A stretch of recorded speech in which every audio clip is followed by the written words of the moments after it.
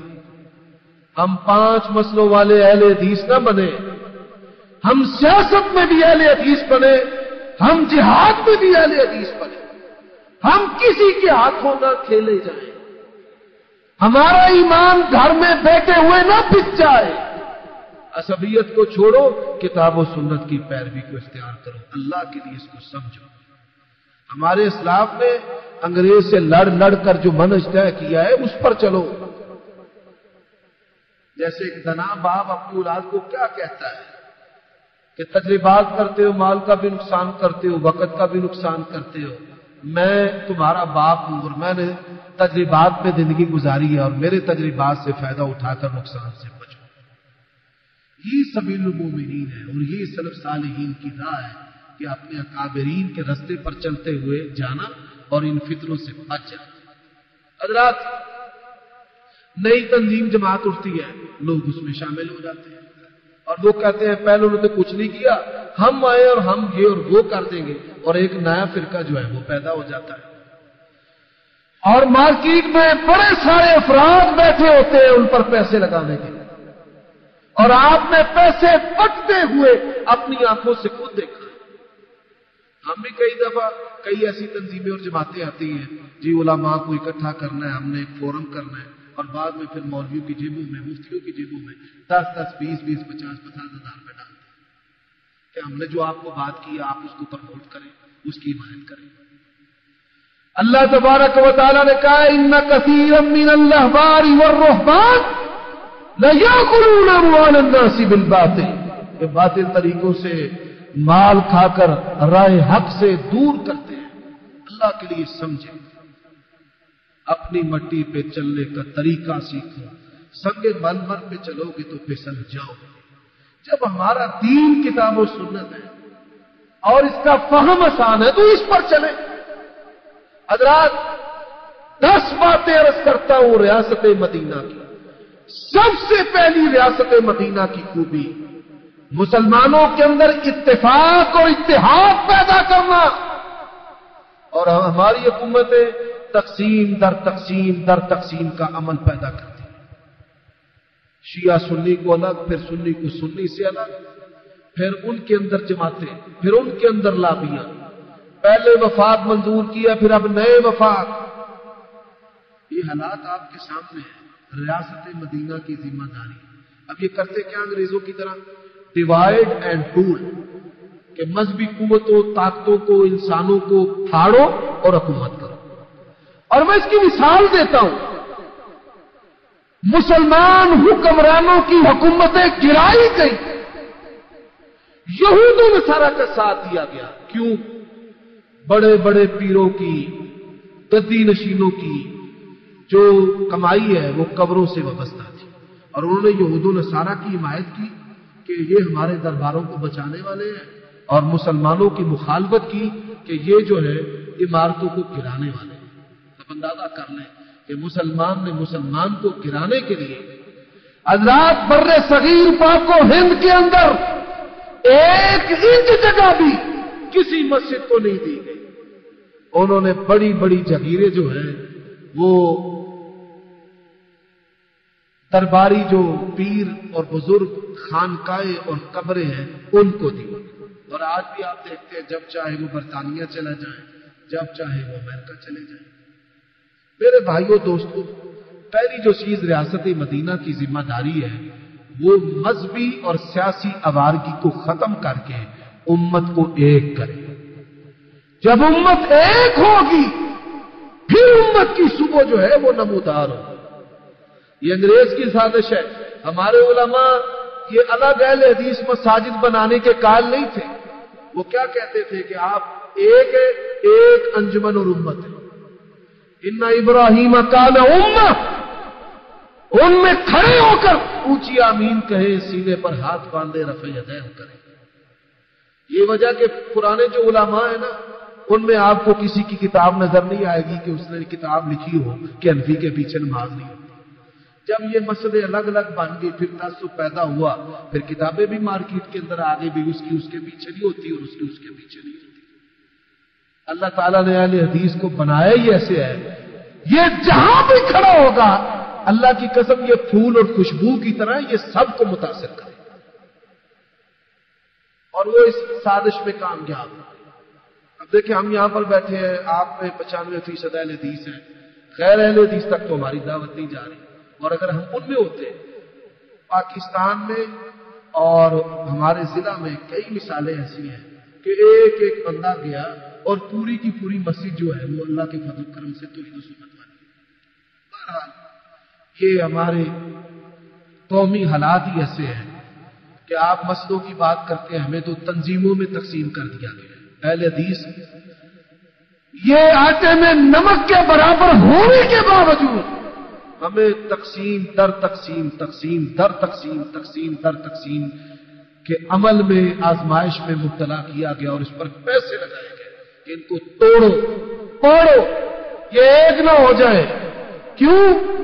کم من فئۃ قلیلۃ غلبت فئۃ کثیرۃ باذن اللہ، اس آیت کریمہ کا مصداق اگر کوئی ہے تو اہل حدیث ہے۔ تو یہ ہم تو دیگر امت کے طبقات کی کیا بات کریں، ہمارے ہی انہوں نے دخیے بخیے ادھیڑ کر رکھ دی، ہمیں تقسیم در تقسیم در تقسیم۔ آپ 5 اہل حدیثوں کو اکٹھا کر لیں، 10 کو کر لیں، ان 10 کا ہی آپس میں ذہن نہیں ہے، ایک کا منہ ادھر ہے، ایک کا ادھر ہے، ایک ادھر، باقی امت کی حالت آپ کیا دیکھتے اور کیا جانتے۔ اللہ دوسری بات، عقائد کی حفاظت ریاست مدینہ کی ذمہ داری ہے۔ اللہ کے بارے میں کوئی بد زبانی نہ ہو، نبی علیہ السلام کی توہین نہ ہو، صحابہ پر کوئی تان اور بکواس نہ کرے۔ یہ بھی ماضی قریب میں قانون پاس کیا گیا ہے کہ فوج اور فوج کے جو عہدے داران، فوجی جرنیل ہیں، ان کے بارے میں اگر کسی نے کوئی بات کر دی نا منفی، پرچہ ہوگا اور 2 سال قید ہوگی، 5 لاکھ جرمانہ ہوگا، اور اس سے بھی بڑھ کر ہو سکتا ہے۔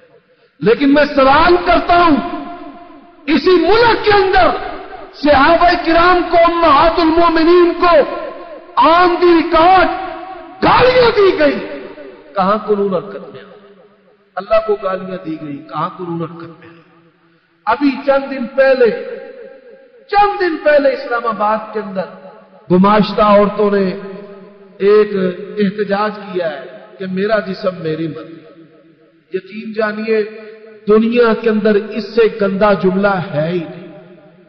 میں بوڑھا نہیں ہونا چاہتا، کیا میری مرضی چل سکتی ہے؟